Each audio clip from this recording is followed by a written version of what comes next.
आज हम बात करेंगे Indian railway energy development agency limited यानी इरेडा की बात करें तो स्टॉक के अंदर आज अपर सर्किट देखने को मिला है। अब आप देख सकते हो कि इरेडा अपने क्वार्टर फोर के नंबर भी जारी किए हैं। काफ़ी शानदार आंकड़े जो इशारा कर रहे हैं कि आने वाले समय के अंदर क्वार्टर फोर का रिजल्ट बहुत ही शानदार आ सकता है। और इसके साथ साथ क्या अभी ये स्टॉक 200 पार करने का पावर रखता है, क्योंकि वैसे देखा जाए तो स्टॉक 200 से भी ऊपर जाके आया है। तो अभी क्या इसमें पावर रख सकता है? और इसके अलावा इनका लॉकिंग पीरियड को लेकर भी कुछ वो भी अपडेट निकल के आ रही है, वो भी हम जानने की कोशिश करेंगे। इसके अलावा क्या अभी इसमें खरीदारी करने का सही समय है या नहीं? क्योंकि वैसे देखा जाए तो स्टॉक बहुत ही मजबूत स्टॉक है, तो इसके अंदर अभी खरीदारी कर लेना चाहिए शॉर्ट टाइम व लॉन्ग टाइम। क्या अभी इसमें खरीदारी नहीं करना चाहिए? सारी बातें वीडियो के माध्यम से जानने की कोशिश करेंगे। लेकिन फ्रेंड्स, अगर आप हमारे चैनल में पहली बार विजिट कर रहे हो तो हमारे चैनल को सब्सक्राइब कर दीजिए, एक बेल आइकन घंटी जरूर दबा दीजिए ताकि समय समय पर आपको न्यूज मिलती रहे। बीएससी सेंसेक्स को देखा जाए तो इसके अंदर भी आज के दिन गिरावट देखने को मिला है। और आप देख सकते हो निफ्टी 50 की बात की जाए तो यहाँ पर भी 0.039% का गिरावट देखने को मिला है। और निफ्टी बैंक की बात कर ले तो यहाँ पर भी 32.80 पॉइंट का यानी 0.069% का गिरावट देखने को मिला है। यानी मार्केट के अंदर कोई ज़्यादा गिरावट देखने को नहीं मिला है, लेकिन कोई मार्केट पॉजिटिव भी नहीं रहा है। और अगर हम बात कर ले इरेडा की यानी Indian renewable energy development agency के बारे में, तो इस स्टॉक के अंदर यानी 4.98 यानी 5% का अपर सर्किट देखने को मिला है। ये इरेडा के लिए बहुत ही अच्छी बात है, क्योंकि इरेडा लगातार नीचे गिरावट देखने को मिल रहा था। इरेडा काफ़ी ऊपर जाके आया था। तो यहाँ पर देख सकते हो इरेडा 214 यानी 214 रुपये पे जाके वापस गिरावट में देखने को मिल रहा था। तो लगभग 128 रुपये के आसपास आया, तब हमने इसमें खरीदारी करने की दोबारा सलाह दी। और जिन लोगों ने खरीदा उनको अभी देख ही सकते हो कितना अच्छा प्रॉफिट हो रहा है। और आप देख सकते हो कि इस स्टॉक का अगर हम 1 मंथ का बात की जाए तो 1 मंथ के अंदर ऑल ओवर इसका गिरावट देखने को मिला है। क्योंकि इरेडा लगातार इसमें जब से इसने 52 वीक का हाई टच किया 214 का, उसके बाद लगातार इसमें गिरावट ही देखने को मिला है। लेकिन अभी इरेडा देखा जाए तो वापस अपर सर्किट में देखने को मिला है, क्योंकि इसके आंकड़े बहुत अच्छे आए हैं। इसके अलावा देख सकते हो कि स्टॉक का 6 मंथ की बात की जाए तो 6 मंथ के अंदर इतनी गिरावट होने के बावजूद भी 149.58% का प्रॉफिट दिया है। और इस स्टॉक का अगर हम परफॉर्मेंस की बात कर ले तो ये मार्च 22 के अंदर 138 का था, जिसमें 5% अपर सर्किट देखने को मिला था। और मार्च 26 की बात की जाए तो 140.75 का था।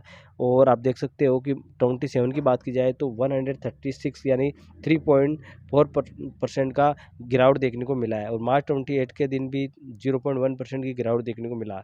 और 1 अप्रैल की बात की जाए तो अपर सर्किट देखने को मिला है। और आज की बात की जाए तो आज भी इस स्टॉक के अंदर अपर सर्किट देखने को मिला है। तो लगातार ये स्टॉक वापस रिकवरी की ओर है और लगातार तेजी दिखा रहा है।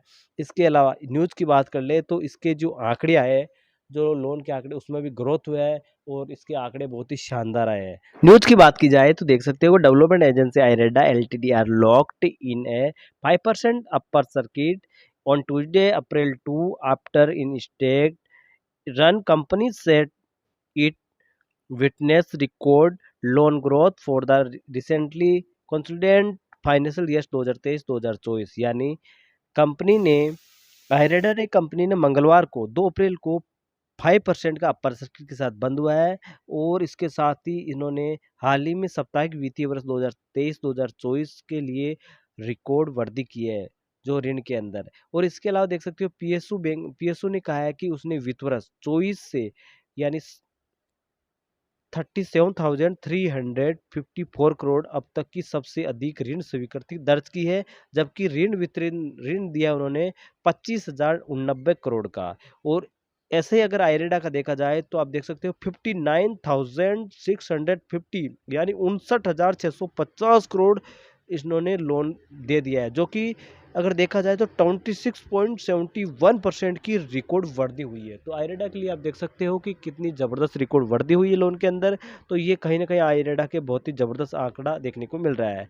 इसके अलावा देख सकते हो कि कंपनी ने एक नियमित फाइलिंग में कहा है कि मार्च 2024 में तिमाही के दौरान स्वीकृत ऋण सालाना आधार पर 101.71 यानी 101.71% बढ़कर 23,796 करोड़ हो गया है। जबकि ऋण संवितरण 13.98 यानी 13.98% बढ़कर 12,869 करोड़ हो गया है। तो आज के मौजूद कारोबारी सत्र में एनएसई पर आईरेडा के शेयर में 4.98% की वृद्धि यानी अपर सर्किट देखने को मिला है। 149.75 पर अटके हुए थे। इस साल की शुरुआती से स्टॉक में 40% यानी 40% से अधिक की वृद्धि हुई है और पिछले 12 महीने में 150% की वृद्धि हुई है। तो ये देख सकते हो आईरेडा के लिए कितनी जबरदस्त खबर निकल के आ रही है। इसके अलावा आईरेडा स्टॉक में 5 days, 10 days, 20 days, 30 days moving औसत से अधिक है, लेकिन 50 दिन से एसएमए से कम पर कारोबार कर रहा है। आईरेडा ने पिछले साल में 29 नवंबर को शेयर में बाजार में अपनी शुरुआती की थी और इस दौरान स्टॉक ने अपने निर्गम मूल्य पर 87% बढ़ गया है, जिससे ये 2023 की सबसे सफल लिस्टिंग में से एक बन गया है।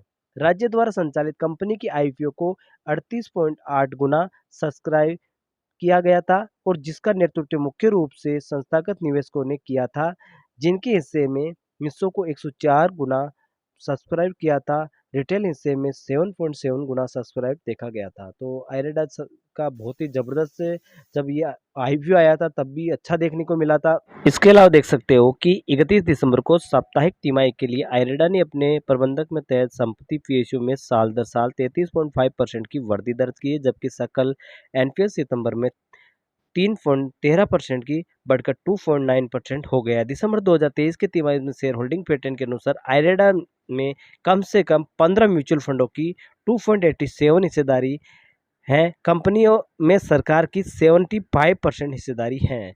तो आप देख सकते हो कि प्रमोटर यानी सरकार की 75% हिस्सेदारी है। कंपनी के अगर रेवेन्यू की बात कर ली जाए तो रेवेन्यू इसका देख सकते हो कि लगातार रेवेन्यू बढ़ते हुए दिखाई दे रहा है। अगर दिसंबर 22 की बात की जाए तो 869 करोड़ का था, जो बढ़कर दिसंबर 23 के अंदर आप देख सकते हो कि लगातार एक ग्राफ के माफिक बढ़ रहा है और 1253 करोड़ हो गया है। तो रेवेन्यू लगातार कंपनी का ग्रोथेबल है। इसके अलावा कंपनी के प्रॉफिट की बात की जाए तो दिसंबर 22 के अंदर देखा जाए तो 201 करोड़ का था, मार्च 23 के अंदर 254 करोड़ का था और दिसंबर 23 का देखा जाए तो 336 करोड़ का देखने को मिला था। तो पिछला क्वार्टर का रिजल्ट भी बहुत ही शानदार देखने को मिला है और जो आने वाला रिजल्ट है इसका वो भी बहुत शानदार देखने को मिलेगा। और लॉक इन पीरियड को लेकर भी कुछ खबरें देखने को मिल रहा है, यानी 2023 के अंदर आईपीओ में लगातार बूम थी, लगातार आईपीओ काफी आए थे। तो वर्ष में कई नए सूचीबद्ध स्टॉक में अपनी अनिवार्य लॉक इन अवधि से बाहर आएंगे, यानी हर कोई भी आईपीओ आता है नया तो उसकी लॉकिंग अवधि होती है। तो उस अवधि के दौरान कोई अपने स्टॉक को नहीं बेच सकते, उसको लॉकिंग पीरियड बोलते हैं। तो क्या है हुआ कि 2023 के अंदर काफ़ी आईपीओ आए थे, तो उनका धीरे-धीरे लॉकिंग पीरियड भी खत्म हो रहा है, तो वो भी लॉकिंग आने वाला है। जिसमें से आप देख सकते हो कि नवमा की रिपोर्ट के अनुसार 66 कंपनियों की प्रति सूचीबद्ध है, जो शेयरधारक ने लॉक-इन इस साल अप्रैल और जून के बीच समाप्त होने वाले हैं और इसका मूल्य है कि $17.7 बिलियन है। तो ये मूल्य लॉक-इन ऑफ ओपनिंग शेयर में संबंधित है, लेकिन ये ध्यान रखना महत्वपूर्ण है कि सभी शेयर बिक्री के लिए नहीं आएंगे, क्योंकि इन शेयरों में एक बड़ा हिस्सा प्रमोटर के पास भी होता है।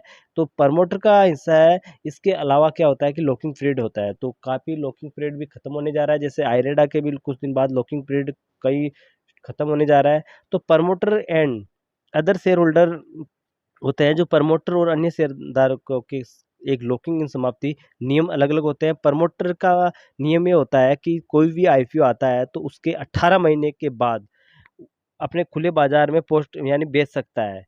तो प्रमोटर अपने 18 महीने से पहले अपने स्टॉक को नहीं सेल कर सकता। उसी तरह इश्यू पीरियड ऑफ 20% अपने शेयर बेच सकते हैं। तो अन्य गैर प्रवर्तकों के लिए लॉक इन 6 महीने का समय होता है। तो अलग-अलग समय होता है कि कुछ स्टॉक का 90 दिन का होता है, कुछ का 30 दिन का होता है। तो वैसे धीरे-धीरे क्या है कि लॉकिंग पीरियड भी खत्म होने जा रहा है। मई में लॉक इन ओपनिंग में सबसे बड़ा हिस्सा देखने को मिलेगा। यानी चूँकि 2023 में आखिरी 3 महीनों में बहुत सारे आईपीओ लॉन्च किए गए थे। इसलिए मई में की गर्मियों में सबसे ज़्यादा लॉक इन खुलेगा। इसमें जैसे टाटा टेक्नोलॉजी की बात कर लें, जिसमें कि आईपीओ का 65% शेयर शामिल है। तो टाटा टेक्नोलॉजी भी इसका भी 65% शेयर शामिल है और सरकार का स्वामित्व। आईरेडा की बात की जाए तो 55% और अगर हम डॉम्स की बात की जाए तो कंज्यूमर की बात की जाए तो 10%। तो आप देख सकते हो कि डॉम्स की बात की जाए तो 10% है और कंज्यूमर की बात की जाए तो 49% है। तो ये लॉकिंग पीरियड भी खुलने वाला है। इसके अलावा देख सकते हो कि ग्रीन एनर्जी के अंदर एफआई ने भी लगातार होल्डिंग बढ़ाई है, एफआई ने भी लगातार भरोसा जताया है, क्योंकि जो इंडिया का लक्ष्य 2030 तक 400 गीगावाट पाने का, तो इसके तहत एफआई ने भी लगातार इसके अंदर होल्डिंग बढ़ाई है। इसके अलावा देख सकते हो कि इन लक्ष्यों को पूरा करने के लिए भारतीय समूह के बड़े पैमाने पर सोलर एन पवन पार्क और जल विद्युत परियोजना का निर्माण के लिए भारी निवेश कर रहे हैं। आज हमने उस ऐसी कंपनियों की सूचीबद्ध तैयार की है जो नवीनीकरण ऊर्जा के क्षेत्र में बड़ी है। तो ये एक न्यूज़ निकल के आ रही है। तो ऐसी ऐसी कंपनी है जिसके अंदर एक सूचीबद्ध है, जिसमें एफआई की लगातार होल्डिंग बढ़ी है। अगर होल्डिंग की बात की जाए, देखा जाए, तो आप देख सकते हो कि एफआई की होल्डिंग ग्रीन एनर्जी के अंदर काफ़ी तेज़ी से बढ़ा है, जिसमें से सबसे ज़्यादा उनका अदानी ग्रीन एनर्जी के साथ है, दूसरा सुजलोन एनर्जी के साथ है, तीसरी की बात की जाए तो टाटा पावर, तीसरे नंबर पर टाटा पावर है, और चौथे नंबर पर देखा जाए तो जेएसडब्ल्यू एनर्जी है। तो अगर पाँचवें नंबर पर देखा जाए तो एनएचपीसी है। तो इनमें लगातार एफआई की लगातार होल्डिंग बढ़ी है। तो वैसे ही देखा जाए तो आने वाले समय के अंदर आईरेडा के अंदर भी एफआई की होल्डिंग देखने को, हालांकि एफआई की होल्डिंग है, लेकिन आने वाले समय के अंदर आईरेडा के अंदर भी अच्छी होल्डिंग देखने को मिलेगी, क्योंकि एफआई ने लगातार ग्रीन एनर्जी पे भरोसा जताया है। तो आप देख सकते हो कि आने वाले समय के अंदर आईरेडा पर बिल्कुल निवेश किया जा सकता है, और आईरेडा बहुत ही मजबूत स्टॉक है, और लॉन्ग टाइम पर्पज से अगर आपका नज़रिया हो तो आपको मालामाल बना सकता है। और इसका हम पिवोट लेवल की बात कर लें तो पहला इसका था, रजिस्ट्रेशन की बात की जाए तो 141.19 का था, जो ये पार हो चुका है। और दूसरे की बात की जाए तो 147.90 का था, तो ये भी दूसरा रजिस्ट्रेशन भी हो चुका है। और तीसरे की बात की जाए 151.35 का है, तो ये मेरे हिसाब से कल ये भी पार होते हुए दिखाई देगा। और अगर हम सपोर्ट की बात कर ले तो पहला 132.45 का है, दूसरे की बात की जाए 129 का है, तीसरे की बात की जाए 123 का है। तो मेरे हिसाब से वापस से नीचे आते हुए स्टॉक नहीं दिखाई देगा अभी। तो आप लॉन्ग टाइम पर्पज से बिल्कुल आईरेडा के अंदर निवेश कर सकते हो, आपको मालामाल बना सकता है। लेकिन अगर आपका नज़रिया शॉर्ट टाइम का है तो इनके बारे में हम अभी कोई सलाह नहीं है। इसके अलावा आप कोई भी खरीदारी करने से पहले अपने फाइनेंशियल एडवाइजर से सलाह लेकर खरीदारी करें, क्योंकि वीडियो सिर्फ हम एजुकेशन पर्पज से बताते हैं। ओके दोस्तों, फिर मिलेंगे अगली वीडियो के साथ।